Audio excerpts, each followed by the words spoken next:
clicker or the computer? I'll do the here from closer. Oh, I know, right? So then, okay. 15, and I think they're going to be ready to go. All right. Good morning. How's everybody doing? Good. Okay, so this presentation will be in English, so I hope that you have your headphones or your translator if you need. So my name's Lauren Ligammari. I'm a principal consultant in the Multilingual Language Development Department at ISB. I'm here with Stephanie Diaz. She's a new principal consultant with us as well. So today we're going to be talking about a path to identifying an English learner and then the next steps that happen after that. Okay, so we do have a full agenda for you. We're going to start with going over, some federal and state legislation so that everybody kind of understands where all of our regulations and things come from. We're going to go through an identification timeline, the home language survey, screening information, a notification of services that parents should be receiving, types of programming in schools, the annual English language proficiency assessment, along with exit criteria for reclassification, and then we're going to talk a little bit about the Illinois State Seal of Biliteracy. So I'm going to hand it over to Stephanie to start with our federal legislation as we move it along. Thank you. Yeah, so we will review major legislation cases and landmark cases that shaped our regulation and rules and everything that we base our programming on. So there are many federal regulations and the landmark cases that have impacted the educational service for English learners in the United States. And then we'll just give a really brief overview, but there's a lot of information, on our website and also just searchable on these cases. All right. To begin, we will talk about the equal access to education services for English learners, and that's basically our civil rights, and it started in 1964 with the Civil Rights Act. It's important to note that providing the same level of services to all students does not guarantee an equitable access. So it's necessary for districts to provide specific linguistic instructional services to English learners to ensure that their educational needs are met. Furthermore, families of English learners are entitled to receive information about their child's education in a language that they can understand, and that is very important. In 1968, the Bilingual Education Act recognized the unique educational disadvantages faced by English learners and authorized supplemental federal funds to help some districts defray a portion of these additional costs. So Title VII funding, which is no longer available, but that's what it started. We currently have Title III funding, so Title VII moved to Title III. And this was made as a result of the Lau versus Nichols case. Okay? So the IDEA Act, the IDEA Act of 1975 ensures that special education services are available for ELs and services are entitled to both if they qualify.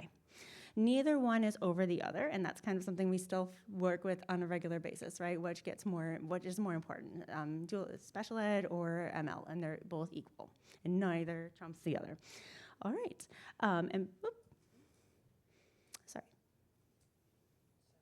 That's okay, we're all good, right?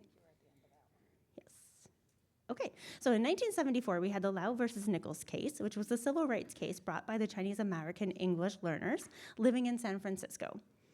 The students claimed that they were not receiving special help in school due to their inability to actually speak and understand English. They argued that they were entitled to such services under the Civil Rights Act, which bans educational discrimination on the basis of national origin.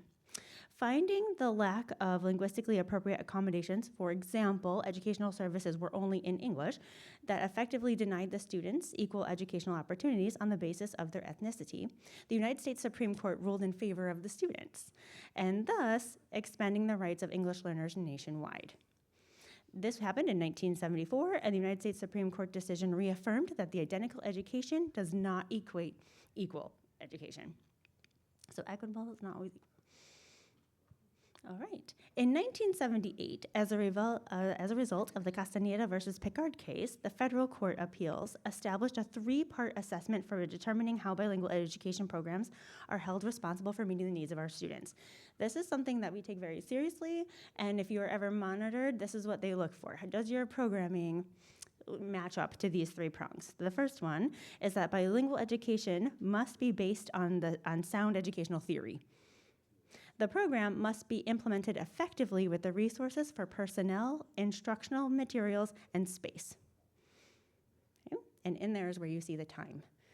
Right? And the third one is a trial period. The program must be proven effective in overcoming language barriers. Okay. Next one is Plyler versus Doe.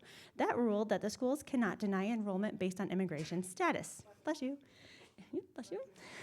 It is against Plyler versus Doe to inquire about immigration status, so immigrant documentation, asylum seeker, etc.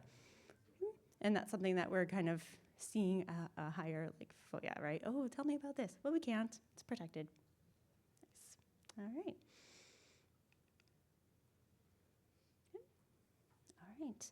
Now we have something that most of you, I believe, are familiar with, and if not, please become familiar with, and that is the Article 14C, which outlines the state's policy for equal opportunity and the mandate to provide traditional bilingual education. Right. It's also available on our website, and highly encouraged to read it, know it. It gives ISB the authority to make and to provide technical assistance and provide professional development for EL services. Illinois implementation of LAU principles, and then Illinois also has developed comprehensive state laws and regulations that implement these principles. So Illinois Article 14C is the foundational legislation explicitly mandates transitional bilingual education programs and was implemented in direct response to LAU versus Nichols. An Illinois legislator initially allowed a 3-year phase period to develop the rules and regulations and certification requirements.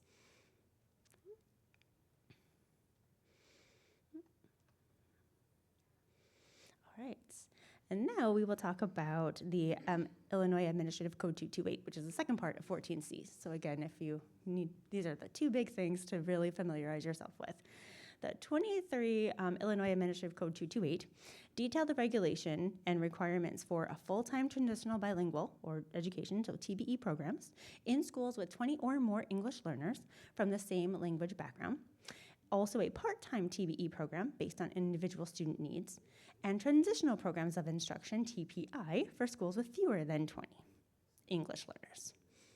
Good. All right, passing it on. All right, so we're going to talk a little bit about the identification timeline for becoming or not becoming an English learner. Okay, so first we start off with our enrollment. So this is when a family first registers in a new district. The home language survey will be completed at this time, and this all happens during registration. The review of the home language is what happens next, the home language survey. So if either answer on the home language survey is yes, then the student will be screened. That is a requirement of our state for the student to be screened to see if they need the additional services. After review of the home language survey, the student is screened, and then the student takes the assessment. The teacher will review the responses, give them a score, and then this happens within 30 days of enrollment within the school district. And then the last step is placement. So if a student scores below a 5.0 on the screener, they will be placed into a program for English learner services. This type of program will be different for each district, as they have we have the Illinois state requirements, but there is some local control as to how they put that into place. If the student scored a 5.0 or above, they do not receive English learner services. The families should be notified of their scores, but they can still, if they need support, go through the typical tier supports or special education. All of that is still in line, and it is also in play for English learners as well. So the timeline for all of this together, a district has 30 days from the beginning of the school year to screen, or if a student comes within the school year, it's still 30 days to screen. And then there's 14 days that they have to notify you after placement in a program in the middle of the year, and then at the beginning of the year, they get 30 days to notify you of that. Okay? Okay, next we have the home language survey. Right, so we will spend a little bit of time talking about the home language survey, and basically it is an Illinois mandate and the administration of a home language survey to all newly enrolling students, pre-K through 12th grade, to identify potential English learners. And this ensures the schools proactively identify students who may need language support. All right, so steps. It is imperative to fully look through student data to ensure that you are not pulling a student either into or back into programming if they have already exited. If they may have qualified or they may have reclassified. If the file that accompanied the student is not complete, do not hesitate to call the prior school, even if it's out of the country. And ISB, we can always be part of that help in investigating and assistance. Okay? So, please do. Okay, and then just one note for the parents that are in the room. If you know that your child has reclassified, meaning they earned a 4.8 or higher on access, and the school tells you that they want to screen your child again, let them know. My child reached proficiency. Be very proud of that. Let them know, because those students have reclassified and exited, okay? Perfect. No, you're fine. So if we look at the home language survey, this is an example of one, and it's presented here. It's designed by ISB to align with the federal requirements. Okay. So in this example, it includes the required elements, which are marked in bold, of all home language surveys. The 2 questions are specified under federal guidance and are a space for the parent or guardian's signature and date. So the example also provides information about the survey's purpose and what will happen if the parents answer yes to at least one of the 2 questions. ISB recommends including this explanation and any other information that will help families complete the home language survey accurately. Okay. Please note that the home language survey must be administered in the language understood by the parents. Okay, upon enrolling their student in a public school. So ISB has translated 40 home language surveys, and it's available on the website.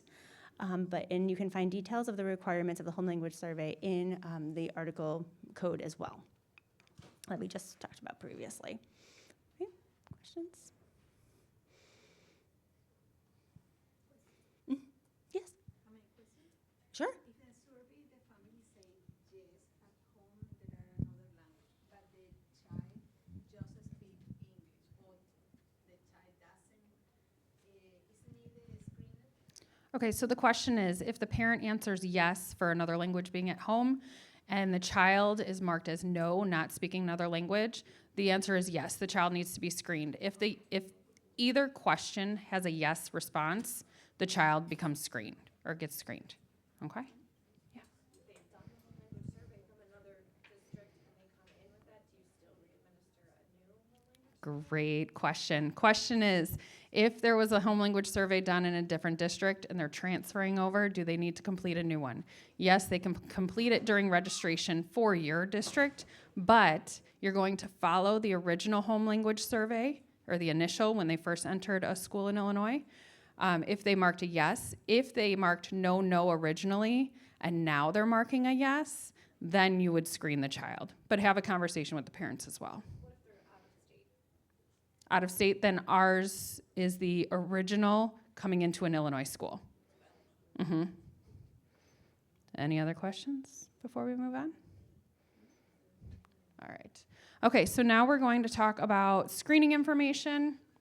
So we'll start with preschool. So for preschool, districts are able to choose between 3 different screeners that we have posted on our website.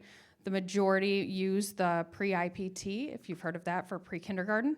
Other considerations that they look at is consulting with the family on the language experience, being culturally and linguistically appropriate, being age and developmentally appropriate, research-based, observing the student multiple times, and then having everything conducted by qualified staff. For kindergarten through 12th grade, kindergarten starts with the WIDA screener for kindergarten. We are no longer using the model exam. We have switched over to the WIDA screener for kindergarten. For first semester in kindergarten, they're doing the speaking and listening domains only. In kindergarten, 2nd grade, and first semester of 1st grade, we're doing speaking, listening, reading, and writing of the kindergarten WIDA screener for kindergarten. From grades 1, 2nd semester through 12th grade, we're using the WIDA screener, and it's online. It does have the speaking, listening, reading, and writing. Grades 1 through 3, I believe, are also have their writing on paper. Okay. And then the screening results. So again, students who score a 5.0 or higher do not qualify for English Learner Services. And then students who score below a 5.0 are placed into English Learner Services, and then the parents are notified, which is what we're going to talk about next. I have a question. So once they are, when they go to first grade, do we have to screen them again? No, the second screening happens if they go from pre-K to kindergarten. Kindergarten is their year 0, so that's the screener that places them. Okay, any other questions? Yes. The score to get out of this system or service is 5. Before was 4.0. Did this change? Okay, so for the screener, for placement of services, it's 5.0. Okay. For access test, which we'll talk about in a minute, but we'll get there, it's okay. It's 4.8 overall. There were previous qualifications that have changed over the years, but since 2017, it has been 4.8 overall. Yes. Can I ask a question about the screener? Because if you have a student that has a speech, Mm-hmm. which is compromising their performance on the screener, Mm-hmm. how does that factor into the screening process? Because we've screened a lot of students where we know they already have a pre-existing identified speech issue, but they've qualified because in terms of the speaking, they're not going to meet. Right. How do you handle those situations? Okay, so the question is if a student has difficulty with one of the domains due to, we'll say, a speech disability. As of right now, you administer all of those domains, but you can use the accommodations within their IEP and the accessibility and accommodations manual on the screener as well. That's what we have at this point in time. We are in discussions about domain exemptions, but right now we're just using the accommodations and accessibility manual for now. Especially for like those kindergartners who don't have those built in yet. We just Right. administer as is. Yes. And the hardest thing about that to add on is that then they have a hard time exiting because of that situation, so they become long-term ELs or ever ELs. Because Right, but that's also too looking at those accommodations and accessibility within the manual for now. Okay. even with that, it's hard. There are certain ones that are universal. There are certain accommodations that are universal. That manual, although very long, is very detailed and explains the scenarios in which you can use them. Okay? All right. Notification. Sure. Okay, so now we have screened a student and now they're qualifying for services. What do we do next? We send a notification letter. So if your child or your student is placed in services, then we must notify the family. The family should receive a letter from the school that explains the following information: scores from the screener or for access, the type of programming of the school, and the services your child will receive. The placement letter should also be sent home every year that the child is in English learner programming. And parents will receive the letter within 30 days of the start of the school or within 14 days of enrollment of a program. Okay? Here's an example of a notification letter. ISB also has many of these on the website. It takes all the important parts that we need. So name, date, what kind of screener was done, what kind of programming, services, and score by language. And we will move into types of programming. Okay, so for types of programming, there's 2 different ways that districts are able to go. So we're going to first start talking about TBE, or your Transitional Bilingual Education. And as you can see, there are multiple types of programming underneath. So we're going to go through each of those. And I'll give you a minute to take a picture. Will you be able to share this PowerPoint? Yes, I believe so. Oop, yep.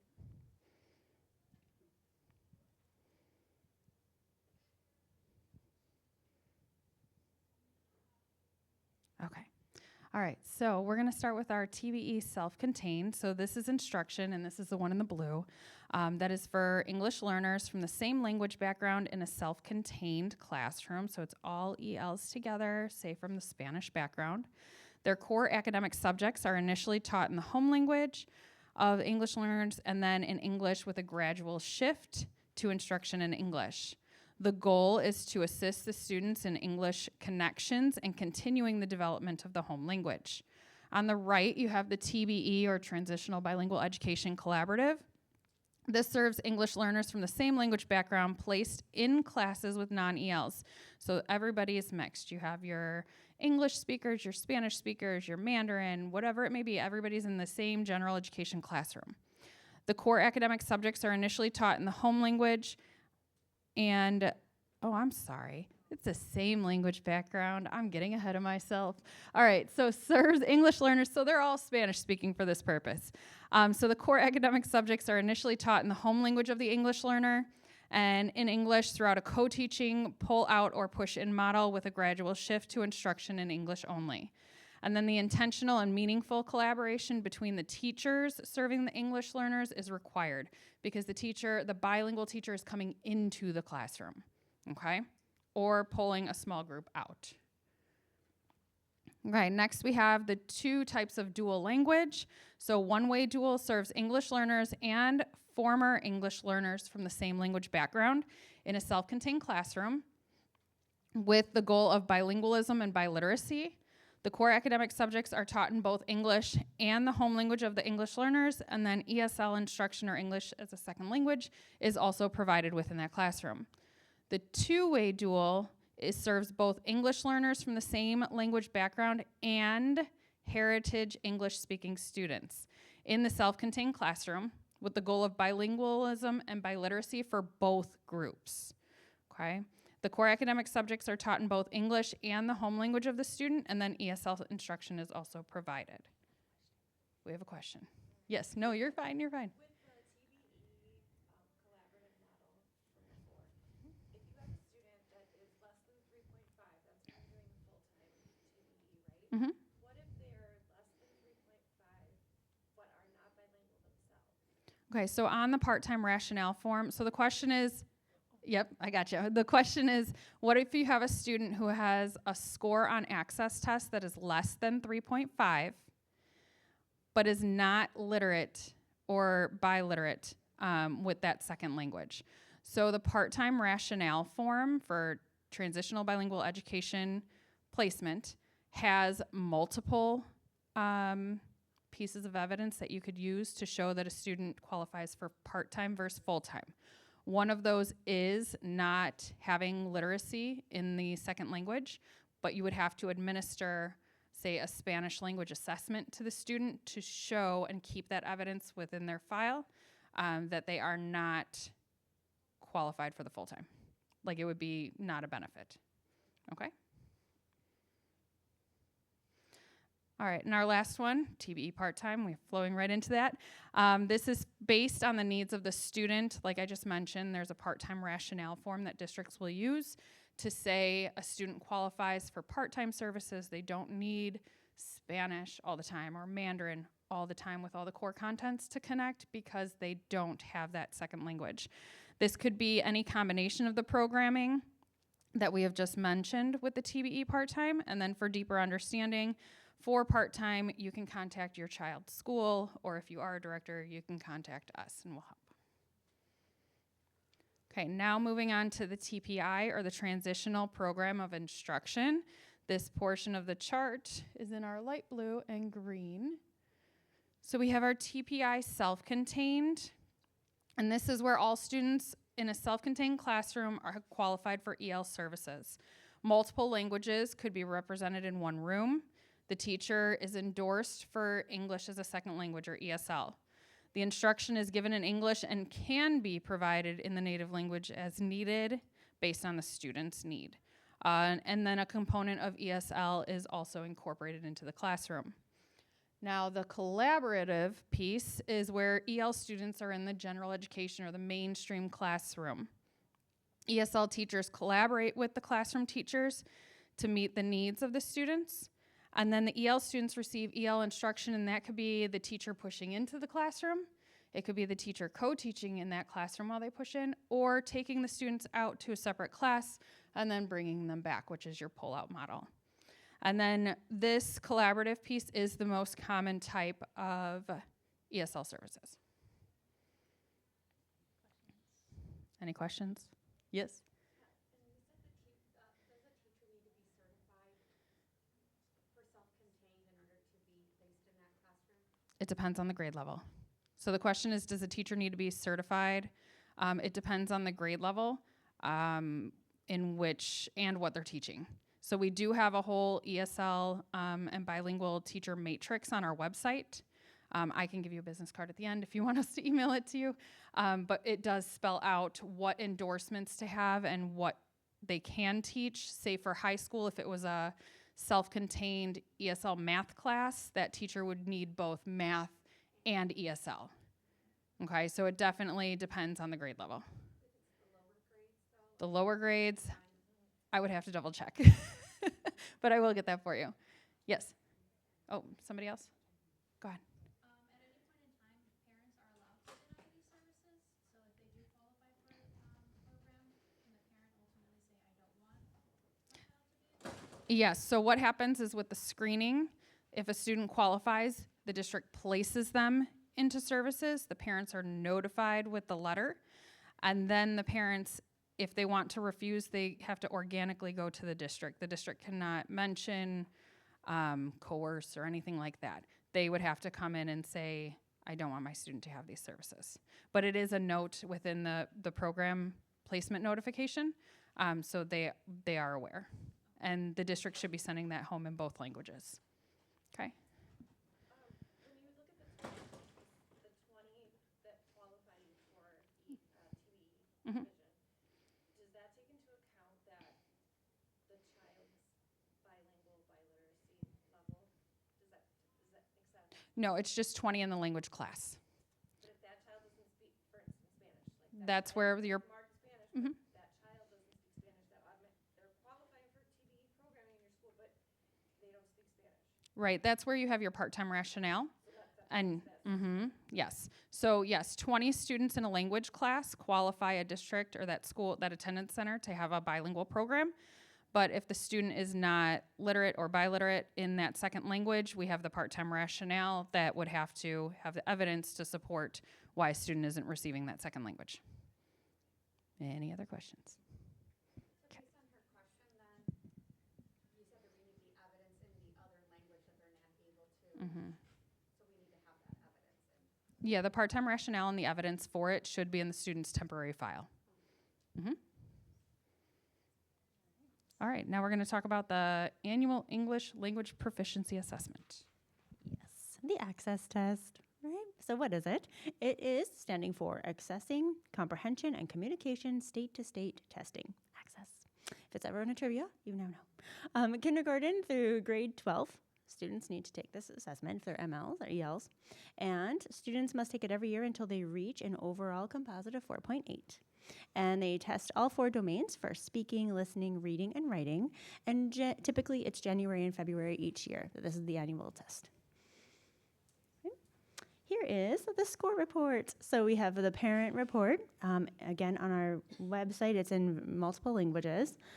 Everything that is kind of highlighted are the important, it's just a breakdown of the score report. A lot of MPACs and BPACs are kind of focused on how to read this and interpret it. It's important for parents to know, okay, well, thank you for testing my child. What does this mean? Here's what it means. And it is in Spanish or in other languages? Yes, it is.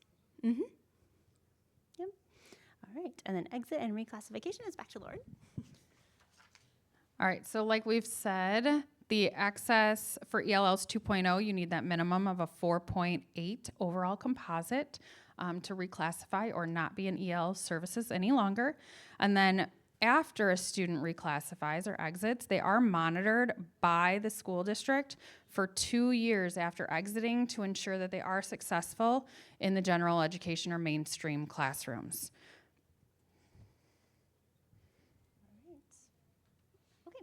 Then we'll move into language plus you acquisition overview. Oh, yes.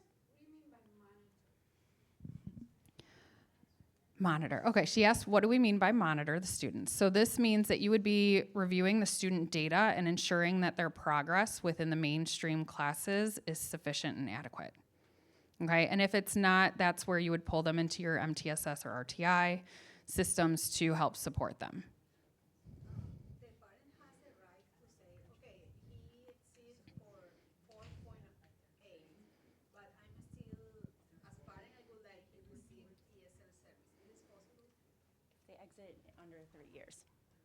So if the student can meet proficiency or reclassify within 3 years, then yes, they have the ability to stay for 1 more year. Could you clarify that again? Okay, so what she was referencing is early exit. So if a student gets identified as an English learner in the first 3 years, they exit. So say year 1, they take the access test and they get we'll say they get a 5.2. Okay, the parent at that point has a right to say, I want my child to finish out their first 3 years, and they can stay in the EL services for 2 more years. They won't count for the district as an EL, they won't take access any longer, but they can still get the support. Does the school have like the ability to let them know your child has exited? We have to send that out, right? But we tell them, but they are able to stay for another 2 years if you choose to. Yes, it is in the actual notification letter. So it's in there. It's stated. I have one more question based on that. So if a child exits in first grade, they're able to stay then second, third. Then in fourth, do they have to come out into If we are talking about, and this is, everyone jump in, please. But for TPI, yes. So like if it's English as a second language, English as a new language supports. One difference is in a one-way or a two-way dual. Mhm. Okay. Any other questions? Okay, so when we were putting together the presentation, we wanted to spend a little bit of time on language acquisition, but mostly for parents and how this moves into the next part, which is basically the seal of biliteracy. And so we put in BICS and CALPS, and we used the iceberg theory visual as usual, right? So BICS is your interpersonal communication skills. So it's your linguistic skills that you need for everyday language, survival, getting through school, social. And then we have the cognitive academic language proficiency, or CALP, and that is all of your academic language, how long it takes to acquire language, where you can compare and classify and synthesize and evaluate and infer, and the difference between both of those, and how you can be social and get that down within a couple of years, but then 5 to 7 and sometimes even longer for the cognitive part. Right? So if we were going to go out to dinner, would we be using BICS or CALPS? Very nice. And why? Social, yes. If we were going to talk about photosynthesis, which one would we be using? And what about a soccer game? Mix, most likely, yep. Unless you got really technical about this person is offsides, a photo do lugar, for whatever reason, and then you would, yes, but very nice. Thank you. Yes?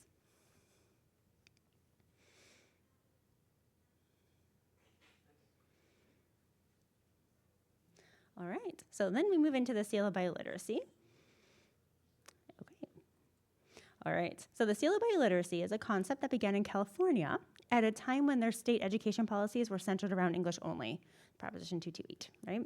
And they really wanted to put an end to bilingual education, and they really just wanted multilingual students to just have English-only classes. So a group of advocates developed this award to honor the home language of students and keep the focus on multilingualism as an asset for children rather than a deficit. Following California's lead, now every single state in the country has a Seal of Biliteracy Award. Isn't that awesome? All right, and it gives an opportunity for high school graduates, right? That's when you can earn it. This award is not only for children with diverse linguistic backgrounds, but it's available to any student who can demonstrate proficiency in English and at least one other language, okay? Whether they are current, former, or never were ELs. Good. So students from monolingual families and backgrounds, or students who have a combination of variety of linguistic backgrounds in their homes, all can qualify for this award. The great thing about this award in Illinois is that it's officially documented on a student's high school diploma and transcript to equate to college credit, increasing access to post-secondary opportunities. So dual credit. Okay. There are a lot of ways that students can demonstrate their communication competence in English and other languages in order to qualify for the seal. This slide is not an exhaustive list, so there are more approved assessments on the list and on our website if you would like more information. However, there's also a portfolio option in certain instances as well. Okay. The main takeaway is that you essentially need one item from column A and one item from column B in order to qualify for the seal. Right? So please do not be afraid to email the biliteracy@isb.net to ask any clarifying questions. And then a further example is that the SAT and ACT are another way for students to qualify for the English portion. But if you have a student who doesn't make the minimum score on the assessment their junior year, they can still take the opportunity again their senior year, or a different assessment their senior year, which is really nice. All right, and then this is just the school code states that public community colleges and universities in the state of Illinois shall establish criteria to translate the seal by literacy into course credit. It entitles and award course credit in different ways based on the criteria, and then when you do receive the information, they're all hyperlinked in there. And then this is an example of course credit. All right, and then what can you do? Now you've made it, you have students or your own children, have the seal of biliteracy, now what?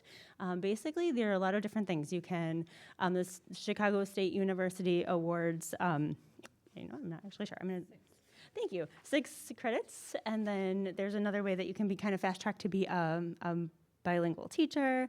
There's a lot of different ways and a lot of different universities that accept it, and it equates to different things, but you also can get it. Good. All right. That is the end of this. Questions on anything? Okay, so we are on to questions for any topics that we have covered. Just please note that the state seal, the student does not have to be EL. Like Stephanie said, it's any student that has a second language and can demonstrate the proficiency.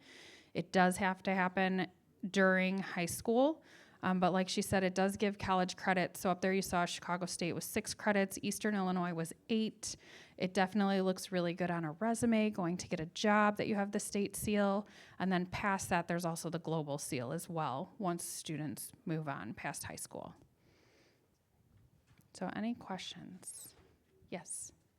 When you were talking about the preschool English proficiency screening, there was a note that everything needed to be conducted by qualified staff. Mm-hmm. Talk a little bit about what those qualifications are. Yeah, so for the screening, each vendor has its own training. So for like kindergarten through 12th grade, the screening requirements or the test administrator requirements is that you complete the online certification.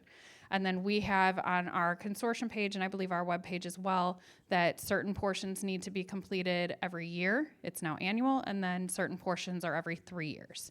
So then for the pre-K, since it's not through WIDA, you have the 3 vendors, so that administrator would have to complete the vendor's training and have that certificate to show.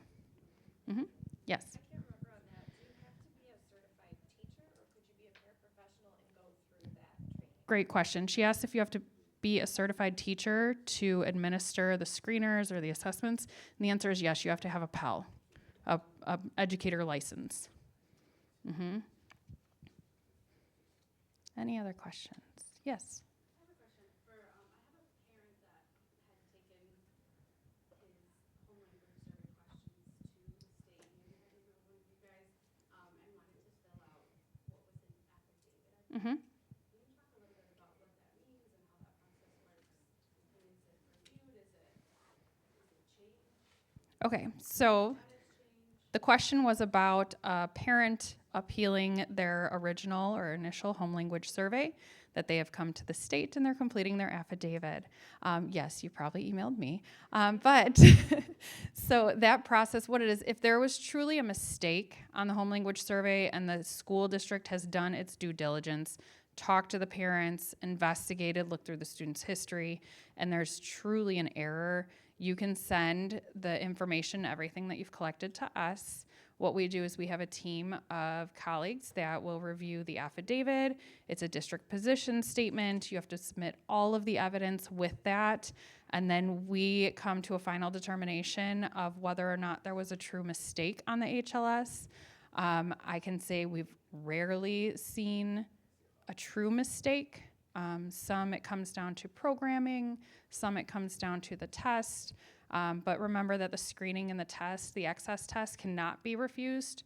Services can, but that's really what it is. So if a case comes to us, we do send out the district position statement, the home language survey affidavit for the parents, but those need to come from our department to initiate a case review. It cannot come from a district. Okay, thank you. Did I? The mistake would be accidentally Like, for example, we had, yes, Yeah, we no longer speak this language, but we said yes originally. That's not what you're looking that would not be an error, no. for. What it was, and that's why I was confused on that. Yes, no.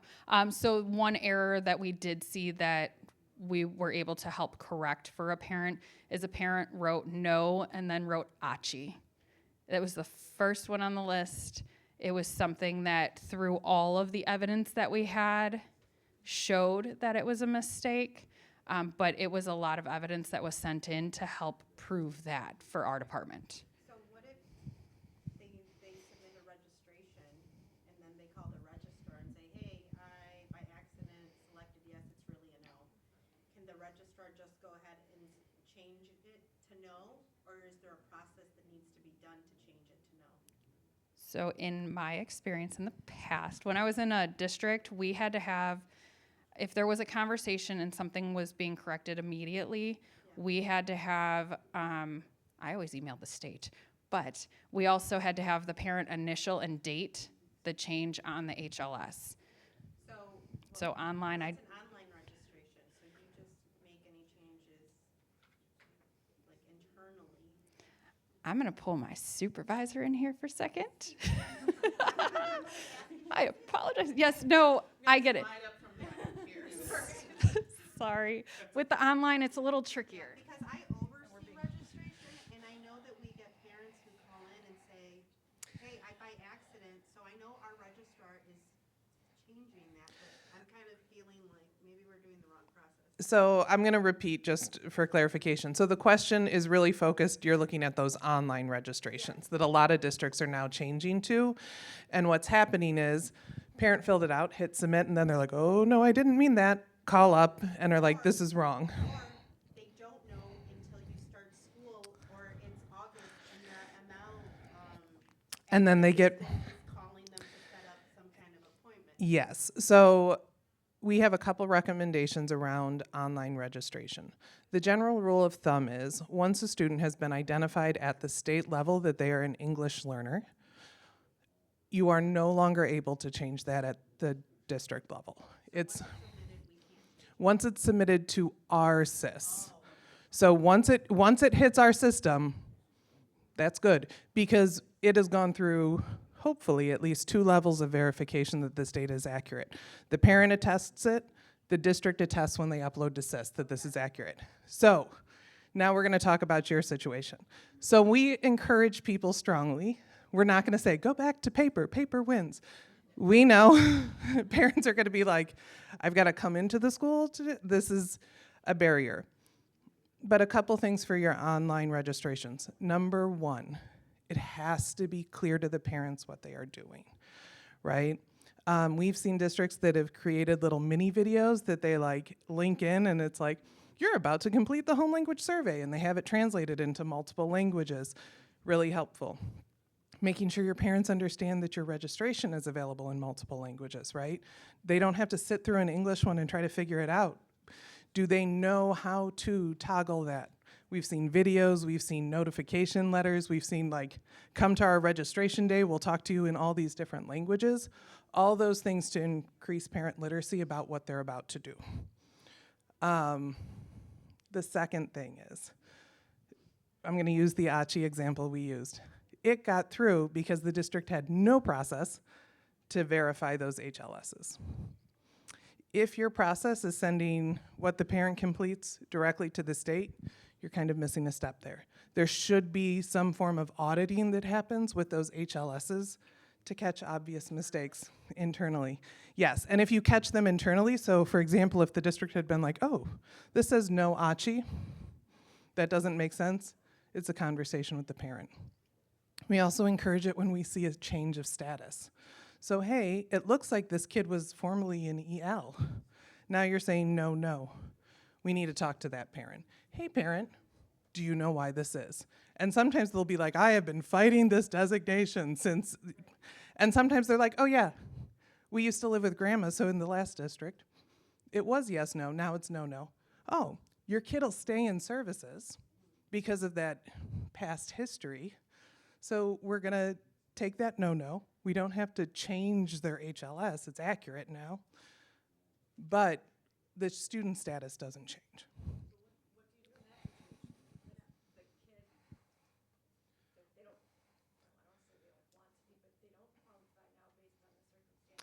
That's not true. So the students qualify at the time of that initial enrollment. That's when our EL designation is set. So my student, we're living with grandma. Grandma speaks Spanish. This is our thing. I answer, yes, a language other than English is spoken in the home. But my student doesn't speak. No, my student doesn't. Okay, we're gonna screen the kid. The kid screens and qualifies for services, meaning their level of English proficiency wasn't where it needed to be to not meet that. They didn't hit that 5.0. This student is now an EL student. They're qualified for services. They will remain an EL student until they reclassify via access. So their situation will change. Now I live in a new town. I don't live with my mom anymore. It's me and my kiddo. Our home is now no, but my student still holds on to that designation because they still need that support because they haven't yet reclassified. So they don't have that level of language proficiency yet. I'm gonna go 1, then 2. Is there somewhere on this that would flag to state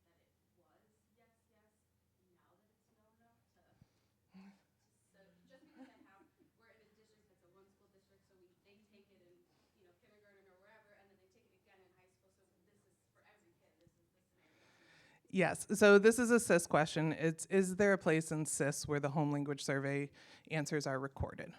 The short answer is no, and we recognize that that is confusing to everybody. But currently the answer is no. What we look at is the EL indicator. But currently there is nothing in the state system that exactly copies the home language survey answers. 1, then 2, yep. I just have a question about access testing itself. Like, has it been, and I'm sure it has, I just have a kind of devil's advocate question here. Like, has it been normed with native English speakers taking it? Because like when I'm giving it to a first grader, I wouldn't expect most first graders to pass it based on perhaps their reading acquisition at that stage of development and learning, nor would I expect their peers to. But again, coming up to like 4th, 5th, middle school level, some of those students academically, it may not be a language proficiency issue any longer. It may actually just be, maybe they're not a good test taker, or maybe they don't take, has it been normed against their peers where like an English speaker is going to pass this at a 4.8 all the time? So again, you're talking about standards and score setting, which is a little outside of the scope of what we want to get into at this presentation. But I do hear it. Access, the question is around how access scores are set and whether or not they've been normed. So access is a nationally normed test. The equivalency, what it is considered in English to be proficient, is compared against other state tests. So we compare, these are students who are considered proficient in the IAR and those things versus what it looks like to be proficient on the access. So it is normed across that proficiency as well. But I don't want to get into the weeds about test, how we determine cut scores and things like that, but know that every time access is redone or updated, we do standard setting that reevaluates whether or not those criteria are appropriate or not. And I'm just going to add a final comment as a director myself. I'm at the high school level, and we have many students who are not exiting the test, and they're very successful in their other classes. They're academically, they're receiving A's, but high school kids will be high school kids, and middle school kids will be middle school. They don't take the test seriously. They don't want to take the test, so they come in taking the test with an attitude, not wanting to take the speaking test. So that's my last take on that. Okay. I don't say anything else. And to that point, I know we have one more question, but to that point, that's where you can bring in the seal of biliteracy, emphasize the importance of that to the students, because if they do reclassify off of access in high school, that counts as their English portion. Okay, so you really want to emphasize that. Did we get to your question? I have a question. So if we have a returning student every year, do we still give them the home language every year, or is it just one? Okay. That would be a part of your local registration process. I can say for my local school, when I re-registered my children, it just filled in everything for me. I didn't refill out anything. I did it just the initial time. And the state only requires it upon the initial entry into the district. So if you change districts, yes, you have to do it multiple times.